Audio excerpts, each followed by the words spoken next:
welcome exceptional women to the Trailblazers Business Podcast for Women, your go-to spot to receive the real about being a boss. I am your host, Dr. Michelle S. Thomas, multiple minority business owner and proud founder CEO of the Exceptional Woman Enterprise.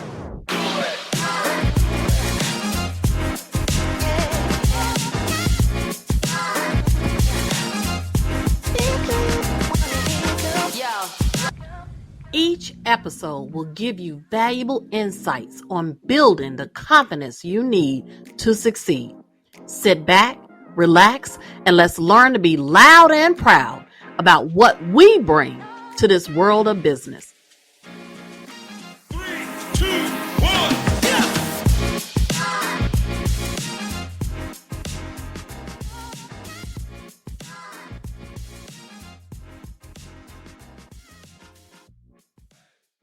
Welcome back, everybody, to Trailblazers Business Podcast for Women.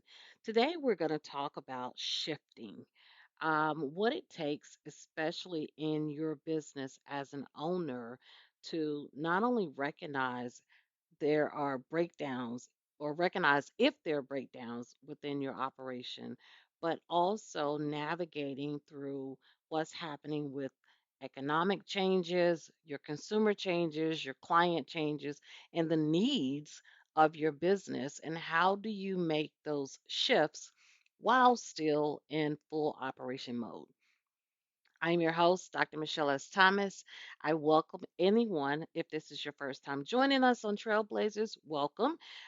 We are a podcast for business women that we just kind of talk about the real of it. We give you the aspect of what it means in today's time to be a woman, especially a woman of color, business owner, and navigating some of the common barriers that tend to plague us and cause us to lose our businesses. So, why is today's episode so important for us to openly discuss? If you are in business today, you recognize that in today's times, right now, we are sitting in what some may call a recession. We're in the economic trough where businesses, consumers, the government, just the global economy right now is struggling. And so, if you began your business years ago, or a lot of us started their businesses during the pandemic, and it was exciting. During the pandemic, there was access to PPP funds, there was access to loans because lenders and the government was trying to, and especially during 2021, 2022, get money back into the economy to stimulate the economic growth of the world because we were coming off of the pandemic.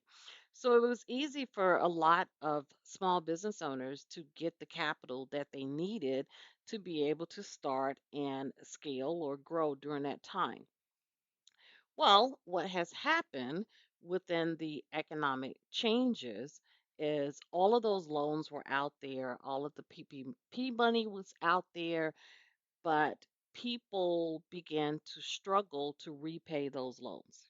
So now lenders and banks and venture capitalists and angel investors and all of the ways that we relied on to receive funding are now being very strategic on who they are giving this funding to. You must be in business for a certain amount of time. You have to have a product or service within a certain category. You must be able to show a certain level of revenue, and you also have to show a certain level of growth that is predicted so that the lender, the bank, the venture capitalist, the angel investor can ensure that they are going to get a return on their investment. Well, for small business owners and entrepreneurs who are just starting out, that causes a problem and a barrier for them to get the funding that they need. For businesses that are already in existence, if you are relying on loans and this funding in order for you to sustain your business, especially during this down economic times where consumers may not be shopping the way that they have been or spending money on master classes or paying speakers like they used to be, then it puts you in this space of frustration, depression, stress, anxiety on how do I keep this going? How am I supposed to keep things going when I need to make money, but it takes money in order for me to make money? So let's talk about that. The first thing that I want you to know is when you're sitting by yourself and you're trying to figure these things out and you're feeling low or you're getting depressed, your inner voices are screaming inside of your brain to make you feel like that you have failed at something. Let me be the first person to tell you that you have not failed. You have not failed. It is easy for you to get into that and spiral into that mindset because you are trying to find solutions for your business. You've already launched it, you're in the middle of it, you've hired some people, you have customers that rely on you, you have employees that rely on you, or even if you're a solopreneur, if you're working by yourself, you are the money earner or the person that is solely responsible to do everything within your business, household, um, finances going, keep your family going, keep yourself going, be able to do things like grocery shop. And so that adds a lot of pressure, especially to small business owners. What do you do? What do you do when the resources are not as accessible as they used to be that you have become accustomed to rely on to be able to continue to keep your doors open? The first thing that you need to do is evaluate your current operation. Like, take a deep dive and look at what you're doing, what industry you're in, what products and services that you're offering, what's moving and what's not working. And that sometimes requires for you to have outside help. That's finding a business consultant, not just a coach or a mentor, but a business consultant, a business analyst that can come into your business and do a deep dive into your books, into your operations, into your goal setting, and figure out if you're on track or if you're way off track from even getting close to achieving those goals. Oftentimes we have a fear, especially as small business owners and as women business owners, of letting people on the inside because we have our own insecurities or we have our own fears about what are they going to say. What if they tell me that what I'm doing is completely wrong and they want me to incur the cost of restarting something or starting over or starting a new business? And so all these fears start to arise. So you rather, in your mind, do this by yourself. Once I get out of the hole, then I'll pull some people in. Then I'll have someone to come and help me because it'll look better. Does that sound familiar to anybody? I mean, listen, you don't have to raise your hand or anything. It's a podcast. So, this is just something for you to think about and evaluate within yourself. Are you struggling and not allowing people to come in and actually help you with achieving some success because you are navigating out of fear? Are you navigating out of insecurity? And or let's talk about the opposite personality. There are some people that got into this entrepreneur journey because they just didn't want anybody else to tell them what to do. So if you're that person, then I'm not saying that things aren't going to work out, but you have to, if you choose to do this on your own, then you have to apply logic to your thought process and your navigation and evaluation of your business. You cannot go into this with pride. You cannot go into this with any type of feelings about what you want to happen because your business numbers, your business navigation, your customers, your clients are telling you what's not working. So, how do you shift? What do you shift to? Do you wait this out? Do you believe so much in your product and service that you decide that, okay, I'm just going to stick with this and they're all going to eventually get on board?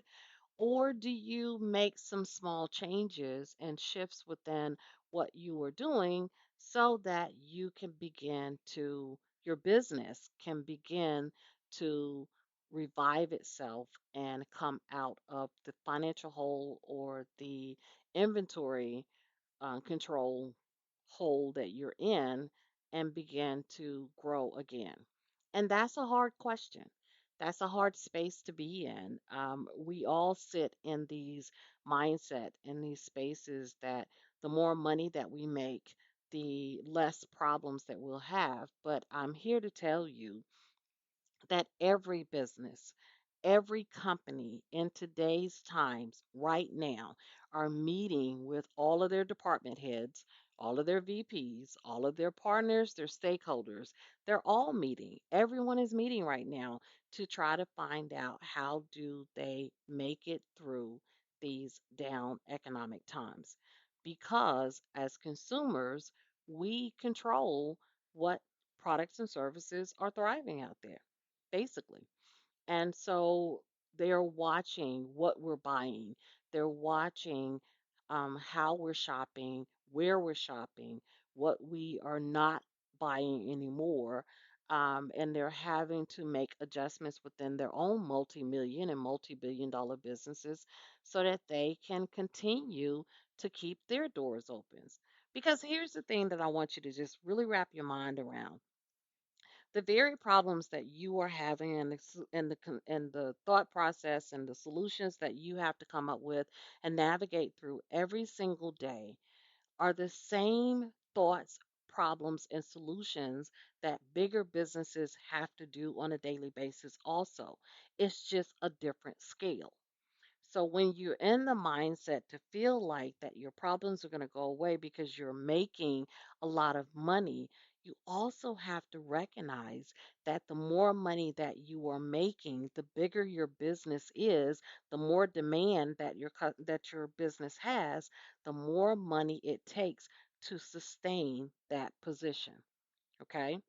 So it's not a free for all where it's just, the more money that I make, the better my lifestyle is going to be. And a lot of solopreneurs and entrepreneurs are in that mindset of, if I can just get people to give me tens of thousands of dollars, then I am rich.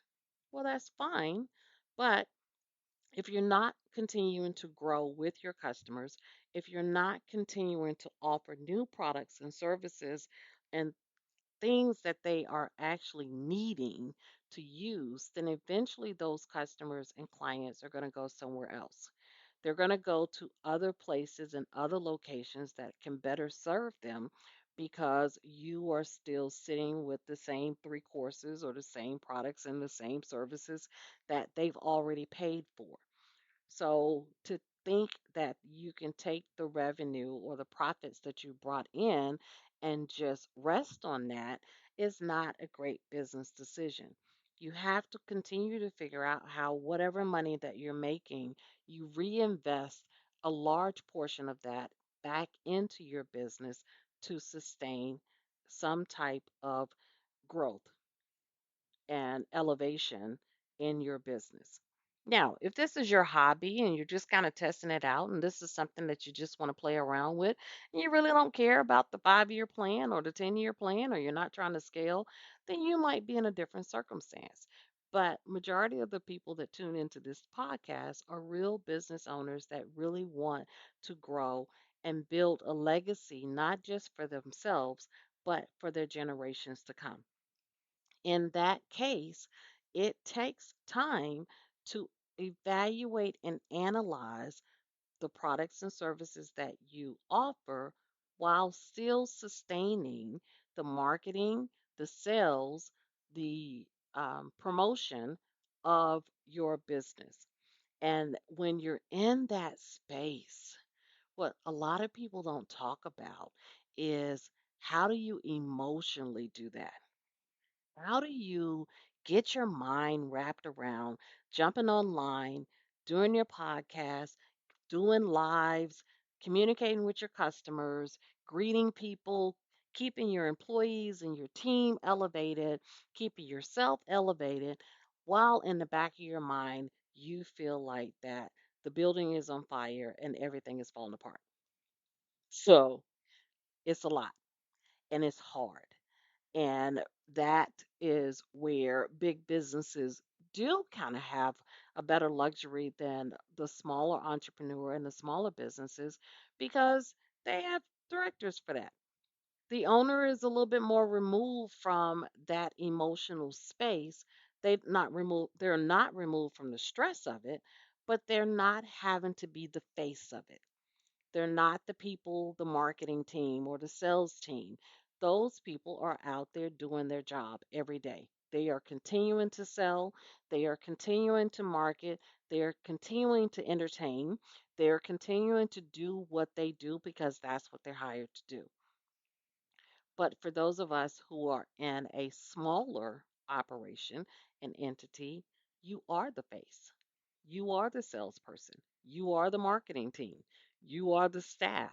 And so when you're sitting in the space that you understand the reality, the bank accounts are empty. You're trying to figure out and you have more bills and more invoices than what you have money coming in. It's very hard to sit in front of a camera and smile at people and convince them that you are the expert that you are and that things are great.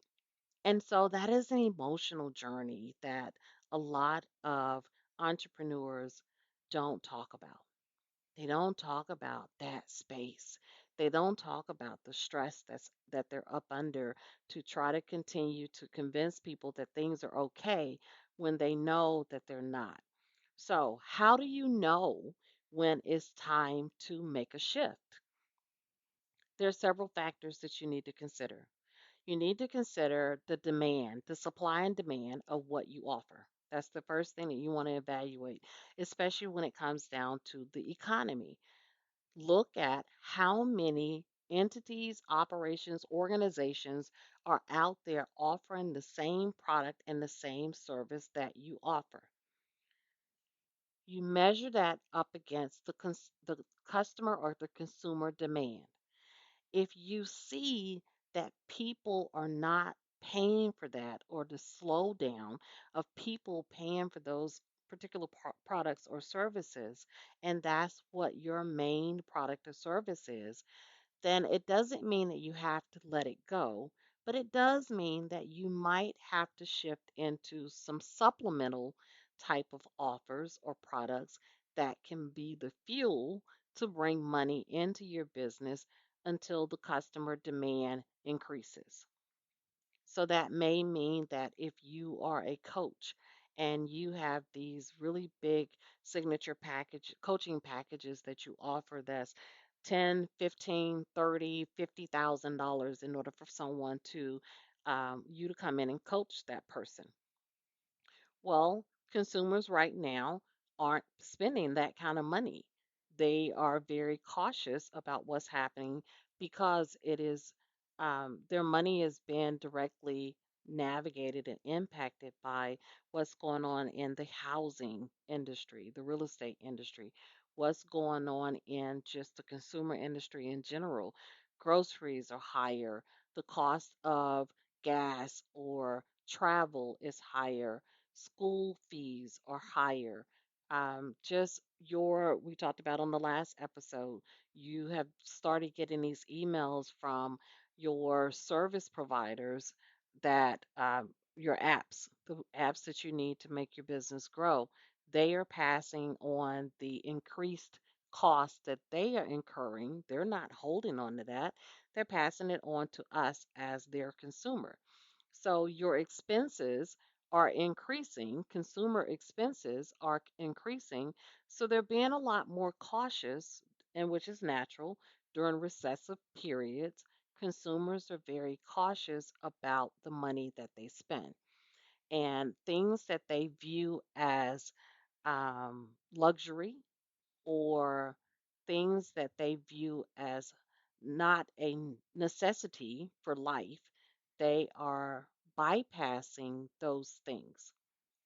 So, like for me, for example, I do retreats and conferences, and so those tickets have a price to them. And so, as a owner, I have to evaluate whether that's where my audience still needs to be. Is if that's not what they are willing to pay for, then how do I still deliver the same amount of content or the same amount of services that they receive at a live conference? How do I still get that to my audience without overcharging them all of the fees that it costs to put on a live event? If you back to the coaching packages, so you have these really great coaching packages that for years people have been flocking to spend money on, but now that consumer spending has changed, your packages are no longer moving. So what do? Well, instead of shutting down your coaching business, then there's a shift that you can take. I am actually about to launch a training on how to shift your consumer based coaching products and services into a corporate based product that corporations will also pay you for.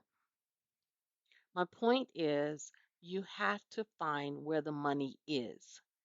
And sometimes nickel and diming or overcharging our customers is more will have a more negative impact on the long-term relationship of our consumers than to go to government entities or businesses that actually have that expendable cash to be able to pay for your products and services. But here's the caveat to that. You just can't take your coaching program that you're giving to one-on-one with consumers and market that same package to a small business or a company. You have to take the time out to rewrite that, reorder the deliverables so that it speaks to a more broader audience. And that takes time.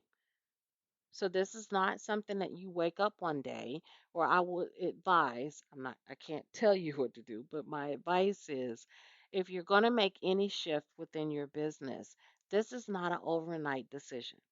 It takes time, it takes planning, it takes proper reevaluation of what you have opposed to what you need, and be able to rebuild those items and those services that are necessary to help facilitate that shift.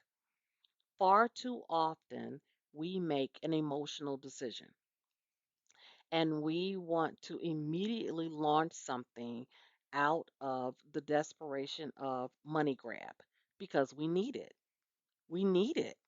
We got bills coming, we have people to pay, we have things that are in the rears. Our apps are sending notices about, you're going to lose access because you are behind on the payment. Whatever that pressure is, I get it. And it's real. But you also have to be smart about what you are going to put out there, what you're going to launch to help to feel that pain point, but it must still resonate with the consumers and the customers that you currently have. I was talking to a friend of mine, and when you're looking at consumer base and you're looking at your client base, the best thing for an entrepreneur to do is to do a cost analysis on what it takes to maintain a relationship with a current customer opposed to the cost of bringing in new clients and new customers. And depending on your industry that you're in, that cost is going to vary. It may be that it is beneficial for you to keep a funnel of customers coming in if you have one-off type products, or if you have more higher price products, it's more cost effective for you to maintain and provide products and services to the community that you currently have so that you can maintain that community. In the economic cycle, and it is a cycle, there are going to be moments that you are going to feel like this will always be like this. It will not. We're in a trough right now. But inside the bottom of that trough begins the rise for us to come into a better economic stance. You just have to find solutions to be able to sustain you during the down times and make those minor shifts. Don't throw away everything because there's going to come a time again that those products and services will thrive again. But during these economic times, sit down and evaluate what can you do with the resources that you currently have at hand to be able to navigate maybe smaller amounts of money, but at least there's a funnel of money coming in. That's the fuel until you can get back to delivering those really big revenue drivers that you have become accustomed to. The other thing that you want to also evaluate is where you stand within your competitors' moment. Because again, we all may be going through a recessive period, but you don't know what access your competitor has. So market, shop, see what the competitors have and then base that or bounce that up against your capabilities. The worst thing to do is to put something out there and position yourself as the expert within that area, but that's not really your wheelhouse. That's not really your expertise. So then you incur the breakdown of the customers who believe you, but then they're not delivered to and they're disappointed. And it's very hard to recapture those customers. Remain within your wheelhouse, create a plan for whatever shift that you need to do. But the biggest portion that I want you to walk away from today's podcast with is know when it's time to adjust. Don't allow your business to get so far in the hole before you make minor adjustments because in some cases you may not be able to pull yourself out of that. So know when to adjust, pull in other experts to help you navigate not just the emotional portion of this or the educational portion of this, but someone that can truly analyze and let you know if what you're offering is sustainable. Can it be something that you can stand your whole business upon for the next 3 to 5 years and know that it will continue to sell?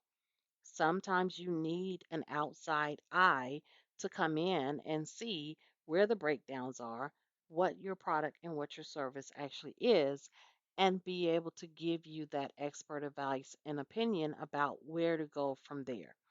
And I know you're thinking, well, why would I spend money on that? Or what if they come in and it's going to cost me more money?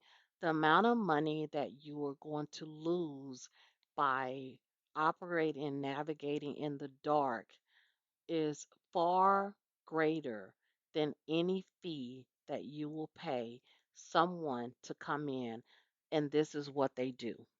This is their expertise. They can evaluate it from a neutral standpoint, an unbiased standpoint, and be able to give you a breakdown of the overall health of your business. So that's my time for today. I want everyone, as I always say, to be safe out here, to be happy out here, but most of all, be you. Stand in the fact that you are the expert that you know that you are, even during down times. Be your biggest fan, but also navigate the decisions and the things that need to happen within your business in the smartest way possible. I thank you for tuning in, and I'll see you on the next episode. Thanks for tuning in to another amazing episode of the Trailblazers Business Podcast for Women. Until next time, remember, be inspirational, be legendary, but most of all, be exceptionally you.